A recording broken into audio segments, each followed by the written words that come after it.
Nowadays, when we call ourselves African Americans, there are now many who insist that we're not African Americans, but that we are instead Indigenous Americans. They insist that we were already here and that America is our land. But if that was true, then the DNA found within the body remains of the ancient people of America would match ours. But it does not. It matches the current Indians of Americas. Furthermore, millions of African Americans have taken DNA analysis, and those results have scientifically proven that we are in fact from Africa. Then there are those among us who said that we're the true Jews found within a Bible written by our most ungodliest enemies, and that was brutally beaten into the blood-soaked minds of our enslaved ancestors. I never imagined in my life that I would ever hear a statement more ridiculous than that one. But then there came along those who insist that we made the N-word ours. But no one can say when that decision was actually made. They merely repeat that statement because they've heard other ignorant people say it. Then there are those who say that we should call ourselves niggas, N-E-G-U-S, because it's an ancient Ethiopian word meaning king. That literally makes as much sense as learning that shit was an ancient word meaning king and thinking it presents a good reason to now call ourselves shit. This confused and divisive collective state among our people is by deliberate design. Remember during the 1960s when President Lyndon Johnson and FBI J. Edgar Hoover said that the unification of the American Negro was the greatest threat against the future of the nation. Given that Black unity has been declared as being the greatest threat against the nation, then logically, they're going to spread lots of disinformation into our communities that keeps us divided and confused. To not have done so would have been against their own interests, given that they declared that Black unity as being the greatest danger to the nation. Those of us who don't critically think never notice our mental chains.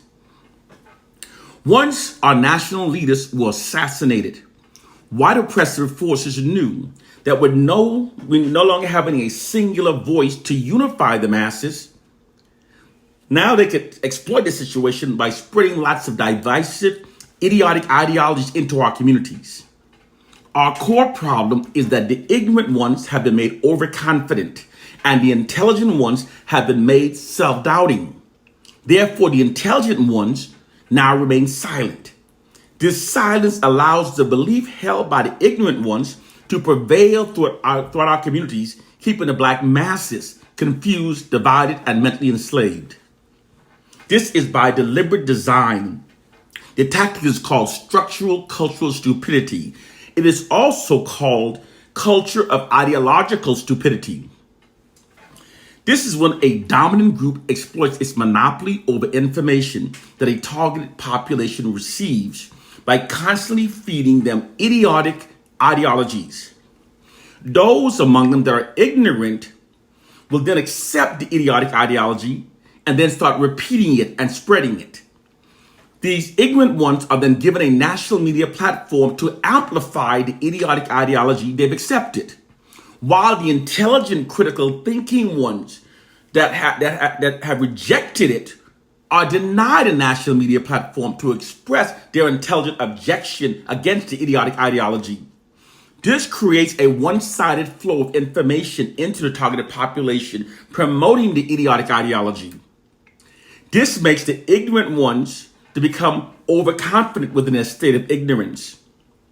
And it causes the intelligent ones to become intimidated and they become silent, thus allowing the idiotic ideologies to prevail throughout our community, creating a culture of stupidity. This is what has been done to our culture by white oppressive forces. Here's a summary of our plight and condition.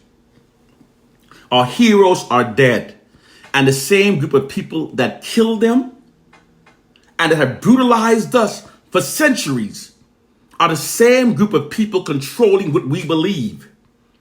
They keep feeding us disinformation that are designed to keep us divided, demoralized, and confused.